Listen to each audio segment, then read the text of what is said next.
बच्चों जय हिंद। आज हम चर्चा करेंगे गमन और गति। क्या गमन और गति दोनों एक ही प्रकार की क्रिया का नाम है? क्या गमन और गति सभी जीव करते हैं? ऐसा नहीं है। गमन और गति एक ही क्रिया के दो अलग अलग पक्ष हैं। बच्चों, गमन और गति हम भी करते हैं, अन्य जीव भी करते हैं, परंतु क्या पौधे करते हैं? यही चर्चा करनी है। क्या पौधों में गमन और गतियां दोनों होती हैं? नहीं, जंतुओं में गमन और गति दोनों क्रिया होती है। आइए जाने कि किसे हम गमन कहेंगे और किसे गति। बच्चों, जैसे मैं यहाँ खड़ा हूँ और चल करके यहाँ चला आया, तो मेरा पूरा का पूरा शरीर उस जगह से यहाँ चला आया, तो इसे कहा हमने गमन। ऐसा क्या पौधे करते हैं? अगर ऐसा पौधे करते तो क्या होता? पता लगा एक किसान ने फसल लगाई और फसल जब बड़ी हो गई तो वो चल के पड़ोसी घर चली गई। तो फसल लगाने वाला किसान और फसल काटने वाला किसान दोनों अलग हो जाएंगे।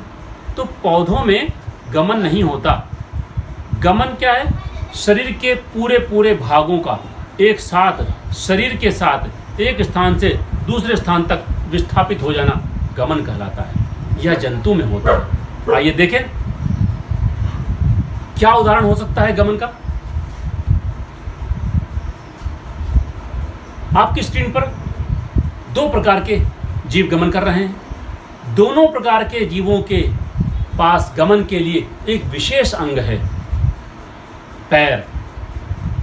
मनुष्य द्विपदचारी है, दो पैरों से गमन कर रहा है, और नीचे वाला जीव चतुष्पादा है, चार पैरों से गमन कर रहा है। परंतु क्या गमन करने के लिए पैरों का होना आवश्यक है? ऐसा नहीं बच्चों। प्रत्येक जंतु के पास गमन के लिए विशेष गमनांग होते हैं। उनके पास वो अंग भी होंगे जो हमारे गमन के लिए काम आते हैं, परंतु वे उसका उपयोग नहीं करते। देखिए चमगादड़, इसके पास टांगे हैं, आपको ये टांगे दिख रही होंगी, परंतु क्या अपने पैरों का इस्तेमाल ये गमन के लिए कर रहा है? नहीं, यह पंख की सहायता से गमन कर रहा है। सभी पक्षी, चमगादड़ पैरों के होने के बावजूद भी पंख की सहायता से गमन करते हैं। मछलियां पंख की सहायता से गमन करती हैं, और यह जीव, इसके पास तो पैर ही नहीं है, फिर भी गमन कर रहा है। देखिए पैर नहीं है, फिर भी गमन कर रहा है। तो गमन के लिए गमनांग का होना आवश्यक है, ऐसा नहीं है। ये पेशी गमन कर रहा है, ये पंखों की सहायता से गमन कर रहा है, हम पाद गमन कर रहे हैं। लेकिन क्या पौधों में गमन होता है? नहीं। हाँ, एक कोश की सूक्ष्म पौधों की कुछ प्रजातियां गमन करती हैं, उसकी चर्चा हम आगे के वीडियो में करेंगे। परंतु यहां देखें, अधिकांश पौधों में गमन नहीं होता। तो बच्चों, हमने देखा कि जंतुओं में गमन होता है, लेकिन पौधों में गमन की क्षमता नहीं पाई जाती। आइए बात करें गतियां। किसी जीव शरीर के किसी अंग विशेष की स्थिति अथवा दशा में परिवर्तन होना गति कहलाता है। जैसे मैं यहाँ खड़ा हूं, मेरे पूरे शरीर का भार एक ही स्थान पर है, परंतु मेरे हाथ हिल रहे हैं, तो ये मैं क्या कर रहा हूं? गति कर रहा हूं, गमन नहीं किया। तो किसी विशेष अंग की दशा में, स्थिति में यदि परिवर्तन आता है तो यह गति की श्रेणी में आएगा। और बच्चों, यह जंतु और पौधों दोनों में होती है।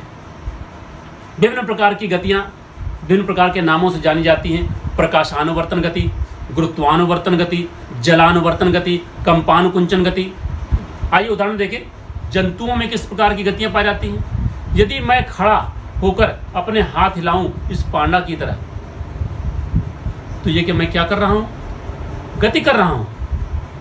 लेकिन पौधों में देखें कैसी गतियां होती हैं। आइए, पौधों में गमन नहीं होता, अर्थात वे अपना स्थान नहीं बदलते, परंतु उनमें विभिन्न प्रकार की गतियां पाई जाती हैं। जैसा मैंने पहले बताया, सूर्यमुखी के पुष्प का सूर्य की स्थिति से अनुसार घूम जाना, छुई मुई की पत्तियों को स्पर्श करने के बाद उसका मुरझा जाना, जड़ों का सदैव गुरुत्वाकर्षण की ओर पृथ्वी में नीचे की ओर वृद्धि गति करना, तने का हमेशा सूर्य के प्रकाश की ओर वृद्धि गति करना, ये सब गतियों का ही उदाहरण। बच्चों देखें, बच्चों, आपकी स्क्रीन पर एक बीज के अंकुरण की गति का चित्र फिल्माया जा रहा है। देखें, इस बीज के अंकुरण के समय जो जड़ है पृथ्वी के नीचे गहराई की ओर गुरुत्वीय बल की ओर गति कर रहा है, वृद्धि गति कर रहा है। इसे कहते हैं धनात्मक गुरुत्वानुवर्तन गति। परंतु उसका जो प्रारंभिक तना है वह ऊपर की ओर वृद्धि गति कर रहा है, सूर्य के प्रकाश की ओर।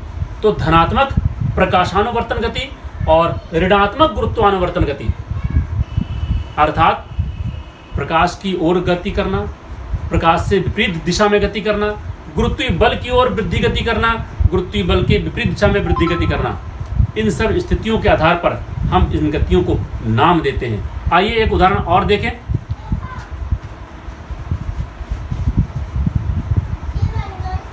बच्चों, ये छुई मुई का पौधा, इसकी पत्तियों को जैसे ही स्पर्श किया जाता है इसकी पत्तियां शर्मा जाती हैं। यह भी एक विशेष प्रकार की गति है जिसे कंपानुकुंचन गति कहते हैं या सिस्मोनेस्टिक मूवमेंट कहते हैं। देखिए,